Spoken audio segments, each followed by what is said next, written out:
Vous racontez avoir été agressé à 6 ans par votre mère et agressé et violé à 9 ans par votre tante. Il y a aussi un climat de violence souvent dans votre enfance. Votre mère vous maltraite. Vous l'appelez même ma tortionnaire dans le livre. C'est un mot très fort, mais que j'imagine vous avez mûrement réfléchi. Vos premières agressions, elles remontent à l'âge de 6 ans. À cette époque, votre tante est hébergée chez vous. C'est la sœur de votre maman. Elle a une vingtaine d'années. Est-ce que vous pouvez nous raconter comment ça a commencé? J'ai eu accès à comment ma tante avait agressé à 9 ans, après avoir compris que les souvenirs que j'avais à 6 ans étaient d'une autre personne, ma mère. Donc Vous dites cette phrase magnifique. J'ai toujours pensé que si ma tante a pu entrer par effraction dans mon intimité, c'est parce que la porte avait déjà été fracturée avant. Ouais.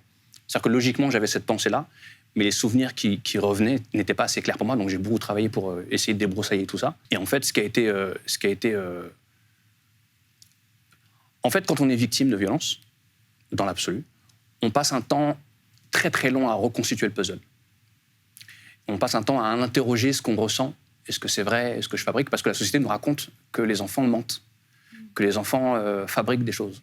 Alors, l'enfant devenu adolescent, devenu adulte, va passer du temps à recomposer ses histoires, recomposer ses souvenirs, et va se rendre compte que non, il ne s'est pas trompé, que non, il n'a pas menti. Qu'est-ce qui vous a empêché toutes ces années de parler, selon vous? Ou de comprendre, ne Alors, serait-ce de que ça? comprendre, quand on est sociabilisé en tant que garçon, ça arrive avec tout un tas de prérequis.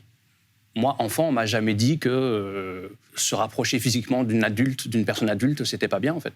On m'a jamais dit que ressentir du plaisir au contact d'une adulte, c'était bizarre. On m'a pas dit ça. On m'a appris un peu plus tard que pour les petites filles, ça posait problème, et c'est ce qui m'a aidé d'ailleurs.